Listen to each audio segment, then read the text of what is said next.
මම අජිත් ගුණසේකර වාරිමාර්ග දෙපාර්තමේන්තුවේ අධ්‍යක්ෂ ජෙනරාල්. වාරිමාර්ග දෙපාර්තමේන්තුව යටතේ තියෙන වැව් ගත්තාම ඒ වයින් වැව් මහා පරිමාණ ජලාශ 50කට වැඩි ප්‍රමාණයක් වාන් දානවා මේ වෙනකොට. මධ්‍ය පරිමාණ වැව්ත් 50කට ආසන්න ප්‍රමාණයක් වාන් දානවා. මහා පරිමාණ වැව් වලින් ගත්තොත් වඩාත්ම ගැටලුකාරී තත්ත්වයකටපත් වුණේ දැදුරුවේ ජලාශය. නමුත් මේ වෙනකොට දැදුරුවේ ජලාශය පාලනයට පත් වෙලා තියෙනවා සහ ඒකේ කිසිම අවදානමක් නැහැ. නමුත් මේ වෙනකොටත් තප්පරයට ගණාඩි ලක්ෂයක වගේ ප්‍රමාණයක් වාන් දානවා. ඒ හේතුව හින්දා පාදෙනිය අනුරාධපුර මාර්ගය සම්පූර්ණයෙන්ම යට වෙලා තියෙනවා. ඒ ප්‍රදේශයට කවුරුත් යෑම සුදුසු නැහැ. ඊට පස්සේ අනුරාධපුරයේ තියෙන වැව් ගත්තාම නාච්චදුව වැව සහ අනෙක් වැව් වාන් දානවා. ඒකින්ද අනුරාධපුර නගරය ආශ්‍රිතව යට වෙලා තියෙනවා. පුත්තලම ගත්තොත් පුත්තලමේ තියෙන ඉංගිලිමිටිය සහ තබ්බෝව කියන වැව් දෙක වාන් දානවා. ඒකින්ද පුත්තලම අනුරාධපුර මාර්ගයේ යට වෙලා තියෙනවා. සහ පුත්තලමේ ප්‍රදේශය තනිකරම ජලයෙන් යට වෙලා මේ ළඟා වෙන්න බැරි ප්‍රදේශ හඳුනාගෙන තියෙනවා.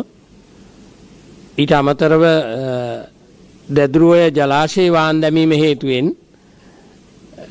පල්ලෙහා තියෙන වැව් පිටාර මට්ටමට පැමිණ තියෙනවා. ඒ හේතුවෙන් බොහෝ දුරට හලාවත නගරය ජලයෙන් යට වෙන්න ගොඩක් ඉඩ තියෙනවා. අනුරාධපුරයේ අනික් තව යාන්වය ගංගාව ගත්තොත් යාන්වය ජලාශය වාන් දානවා. මම මේ වාන් දානවා කියන්නේ ටිකක් වැඩිපුර ප්‍රමාණයකින් වාන් දාන ඒවා. සාමාන්‍යයෙන් තප්පරයට ගණාඩි 20000ට වඩා වැඩියෙන් වාන් දාන ඒවා තමයි වාන් දානවා කියලා කියන්නේ. එතකොට යාන්වය ජලාශයේ වාන් දැමීම හේතුවෙන් යාන්වය ජලාශයේ පදවිය ඒ දෙකම වාන් දානවා. එතකොට හොරව්පතාන කැපිතිගොල්ලෑව පදවි ශ්‍රීපුර ඒ ප්‍රදේශ ජලයෙන් යට වෙලා තියෙනවා.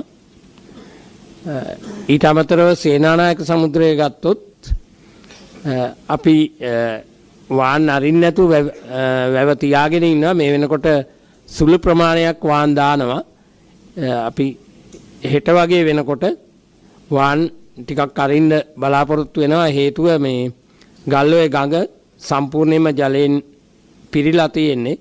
අපි වාන් ඇරියොත් තව ටිකක් වැඩිපුර කුඹුරු හානියටපත් වෙන හින්දා මේ වැස්ස පොඩ්ඩක් අඩු වෙනකල් බලලා හෙට වගේ වාන් අරින්න සිද්ධ වෙනවා සේනානායක සමුද්‍රයේ.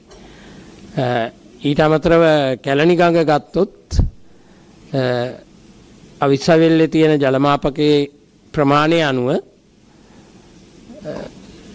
2016 ගම් වතුරට වඩා වැඩි ප්‍රමාණයක ගම් වතුරක් කොළඹට හෙට රාත්‍රියේ හෝ ඒ ආසන්න කාලයේදී ඇති වෙයි කියලා බලාපොරොත්තු වෙනවා. ඒක බොහෝ දුරට මේ වෙනස් වෙන එකක් නෑ. මේ ඒ 2016 ගම් වතුර මට්ටමට වඩා වැඩි වෙයි කියලා හිතන්න පුළුවන් කැලණි ගඟේ. එතකොට අර කොළඹ පදිංචි අයගේ මේ අධ්‍යාපන සහතික වාහන ඒ වගේ අයින් කරගන්න පුළුවන් දේවල්වත් ඉවත් කරගන්න එක හොඳයි. ඊට අමතරව ගින්ගඟ ජලය වැඩි වෙන්න පුළුවන්. නිල්වලා ගඟේ නම් එහෙම ගැටලුවක් නැහැ. වෙහෙරගල සහ ඒ කියන්නේ මැණික් ගඟ ආශ්‍රිතව තියෙන වෙහෙරගල සහ ලුණුගම් වෙහෙර ජලාශ වාන් දානවා. ඒකෙත් වාන් දානවා. නමුත් ගැටලුවක් නැහැ. මම හිතන්නේ ප්‍රධාන වශයෙන් කිව්ව යුත්තේ ඒවා තමයි. පුත්තලම